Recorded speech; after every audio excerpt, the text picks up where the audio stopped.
4 hunters against 1 grizzly sounds like a catch for the hunters, right? But what if the bear turns the gun on them? All hunters share a deep connection to nature, which might be surprising given that some people view hunting as merely a pastime for shooting animals for fun. However, most hunters actually care about the wildlife. They actively support wildlife conservation efforts.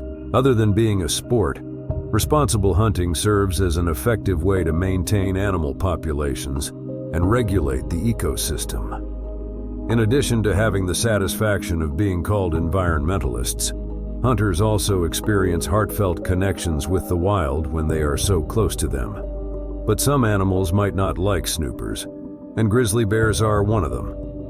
They don't attack unless provoked, but when they lock their target, it is hard to walk by them unscathed. That is what happened when 4 hunters unknowingly encroached way deeper in grizzly territory. Their little mistake caused them a huge loss, and in just 10 minutes, the majestic predator was done with them. In this video, you are going to witness the frightening details of the men versus bear show. By the end, the grizzlies will likely top the list of your fears. 4 hunters, Caleb, Cole, Jake, and Will, went on a hunt in the Tongass National Forest, Alaska. The forest is a dream hunting land for most hunters. It has a wide variety of fish, moose, deer, and the infamous brown and black bears. The boys had gotten a permit for deer hunting and they were pumped for it. Hunting in such a big forest comes with so many possibilities. They might get stung by a porcupine, or they might just catch the biggest fish in the water. But a chit-chat with a bear in 3D had not crossed their agenda. Since they were already going to the forest, they packed their fishing gear too. Will was the most thrilled about fishing, while the others wanted to hunt a deer or two. He had already pictured himself holding the biggest catch.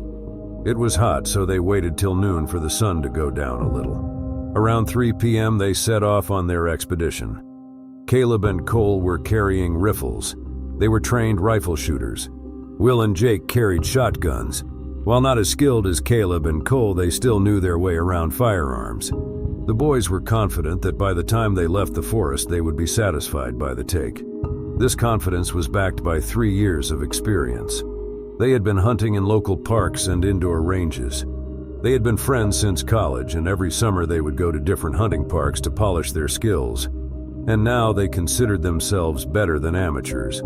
Still, hunting in the wilderness of the forest was a new adventure for them, and they were pumped for it. The tall trees, wild grass, and untamed weeds welcomed them to the deep woods.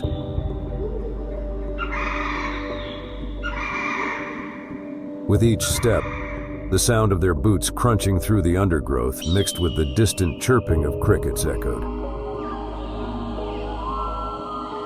As much as they were in awe of nature's beauty, the dense and thick air sent chills down their spines.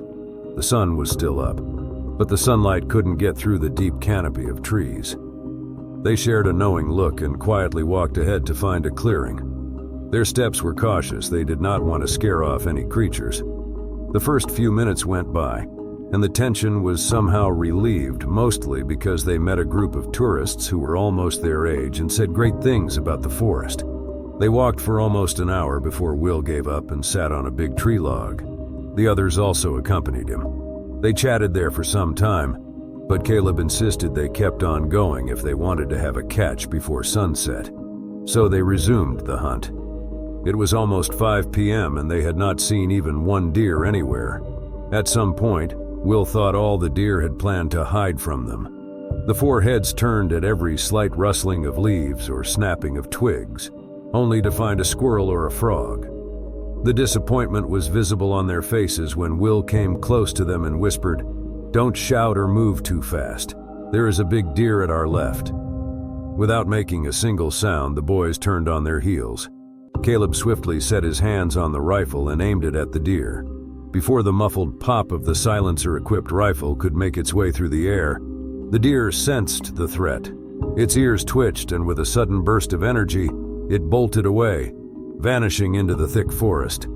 They all let out a big sigh and went ahead without wasting more time. And then Will saw a river. He got really excited and ran to it. They couldn't hunt down a deer in 2 hours, but could at least have some salmon while still there. So they got their fishing gear and settled near the bank. Jake set a fire. and the others bet on who would catch the most fish. Unlike deer, they got lucky with fish and soon had many of them. Will was catching the most fish. He was teasing the others when they got up, picked him up, and then with a splash, he was thrown into the river. They all laughed at him while he soaked in the cold water. Their laughter kept on getting louder, attracting the attention of an unwanted guest. Near the waterway, a massive grizzly bear loomed, its presence commanding the respect of the forest. The creatures instinctively kept their distance, knowing this was the realm of an angry giant.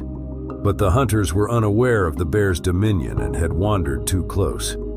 Sensing intruders in its area triggered the grizzly's instincts, and with a deep growl, it shifted into fight mode. The hunters were so immersed in the moment that they couldn't sense the burrowing eyes of the grizzly behind them. It was getting dark. They were well equipped, and with 2 rifles and 2 shotguns, it would not have been difficult to shoot down the rival. But they lacked composure and tactical awareness. And when in a fight with such a powerful creature, those 2 are the most important. The sun was just setting when the giant in the woods silently paced towards them. A twig snapped and the bear growled. The hunters froze in their position. There were no lions or tigers in Tongass. The mighty bears dominated the area, so they knew the roar was coming from one of them. Summoning his courage, Jake turned around and yelled, "It's a bear, a big one, grab the guns." The fire had already died down, so the boys rushed to grab the guns, but they realized their firearms were dangerously close to the grizzly, and in no way would it allow them to get them without biting their arms off, so they tried to distract him. Caleb picked up a stone and threw it in the opposite direction.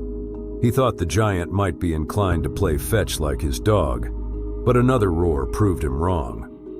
Will had his shotgun in the holster strapped to his belt. With shivering hands, he slowly took it out and aimed at the bear. He thought one shot would be enough to scare it off, yet he missed his only shot. The popping sound of the gun agitated the grizzly, and it made its first move. Before Will could think anything, the bear was at him. It clawed his face, causing him to fall, then bit into his arm and flung him in the air. If the others were quick to think, they could have run and grabbed their rifles, or they could have climbed up a tree. But they stood there watching the bear deal with their friend. They were too stunned to move. The sight of their friend being devoured by a bear was nothing short of trauma and was going to leave them with scars of PTSD, only if they managed to make it out of there alive. However, the bear had no intention of letting them go easily. A short teaser of the chaos that followed was enough to make them realize the danger they were in. They were just 2 minutes into the fight, and one of the grizzly's targets was lying on the ground lifeless. Caleb was the first to come to his senses. He sprinted towards the rifle and picked it up.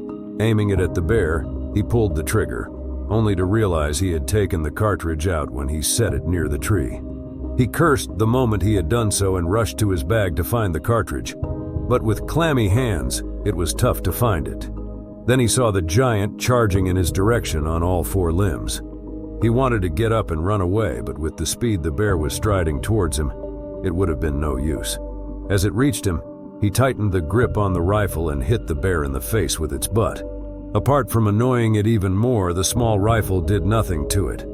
The grizzly remained unaffected, and when it was right in Caleb's face, it growled at him. His heart raced and a chill crept in. He tried to hold the grizzly's face away from him with his rifle. In one swift moment, it snatched the gun and threw it away. Caleb could see his only hope lying on the ground. He had cherished his rifle so much, and now that he actually needed it, the useless firearm betrayed him. The bear eyed its next target. It opened its iron jaw, giving Caleb a full view of its sharp teeth, and bit him in the neck. Caleb's raucous cries echoed in the forest. He tried to move his legs under the giant predator, but its weight didn't allow him to move. Then the bear clawed his chest and squished his ribs. Caleb's screeches died in a minute. When it was done with Caleb, it looked around and found nobody. Cole and Jake were hiding behind a giant stone. They had their guns with them. Unlike Caleb, Cole's rifle was fully loaded. As the bear sniffed around the area, he slightly moved up the stone and aimed at its back. He was about to shoot when Jake shouted from his close vicinity, "It's a snake! A snake is up my leg! I am gonna die!" The bear immediately turned towards them. Jake had disoriented Cole and he had lost the aim. When he looked back at Jake's foot, it was just a long fallen tree branch that he had mistaken for a snake. Jake sent an apologetic look towards Cole, but before he could say anything in return, a big claw landed on Jake's leg. Cole tried to shuffle and aim his gun, but he couldn't. The presence of the bear dumbfounded him. Despite having a weapon, he couldn't act on time, and the bear took his friend away. It dragged Jake from behind the stone and burrowed its claws deep into his chest. It made use of its sharp claws and started pawing with full force. Jake's frail structure was no match under the beast. Each blow came out to be stronger than the previous one, and with one final move, the bear threw him away. The fallen tree stick did nothing to Jake, but losing his calm in such a critical situation cost him his life. After successfully eliminating 3 hunters, the Grizzly scanned the surroundings for the 4th one. It had memorized all their faces and was not going away without having its way with all of them. Hysterically sniffing and howling, it moved around the woods to find its 4th target. Then, with a silent pop, a bullet hit its thick fur. Bears are the most resilient fighters, and one bullet is not nearly enough to put down a massive one. The bullet did make its next steps a little wobbly, but it recovered in no time. When the Grizzly was busy with Jake, Cole had climbed up the nearest tree. He was hiding in the dense tree and aimed directly at the bear. He had missed his second shot, but since his vision was not clear, he thought he'd hit it. Celebrating wins even before making it to the finishing line is stupid, and Cole pulled a stupid move. He blew his cover and took his head out of the dense leaves, then shouted, "Now, who's the boss, Barry?" Whether it was the nickname or the mockery in his voice, the bear angrily roared and charged towards the tree. Jake realized he had made a mistake, and fear started crawling back in. Before he could get a hold of his gun, the bear hit the tree with full force. The strong head bump reverberated through the tree and made Jake lose his balance. His rifle slipped from his sweaty hands and landed right near the Grizzly. The bear then made an unexpected move. It started climbing the tree with its claws. Cole was sure that the bear wouldn't climb up, so he resorted to climbing the tree. But seeing the furry brown creature make its way to him made him scream in fear. The tree was not that tall, and the bear could easily make it to Jake in a minute. However, its enormous size did not favor its climbing. It took some time to reach midway. Jake saw the Grizzly struggling and thought he might still have a chance at beating it. He started shaking the tree. He intended for the bear to lose its grip and fall down, but he actually made things easier for it. Rather than the bear falling from the tree, Jake swayed from the slippery tree branch and fell. The fall was hurtful. He grunted in pain while the Grizzly happily removed itself from the tree and walked toward its final target.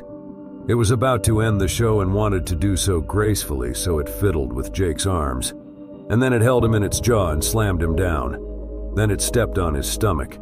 This made Jake shriek with pain and horror. With the immense power it held, it could have ended Jake in one move, but the bear was taking its sweet time with him. The Grizzly was done playing games with Jake. He was still conscious and could feel the weight of the giant digging him deep in the ground. After completely shattering his legs, the Grizzly moved up his chest, looked him in the eye, and with one loud growl sunk its sharp teeth into his neck.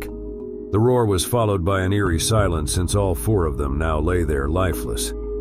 Their bodies were completely shattered, and the Grizzly was satisfied with his killing spree. 10 minutes had changed the entire vibrant dynamic of the forest. It resembled a crime scene, and the perpetrator had already disappeared into the shadows. The 4 boys, who had come in hopes of hunting down a deer or 2, had themselves fallen prey to the ultimate predator. If they had paid close attention, they might have had a different story to tell. This story serves as a stark reminder to never venture deep into the woods, because when the forest beasts go rogue, no force can contain their wrath. That was it from today's video. Thank you for watching. Don't forget to like and share. For more such Grizzly content, subscribe to our channel, and we will catch you in the next one.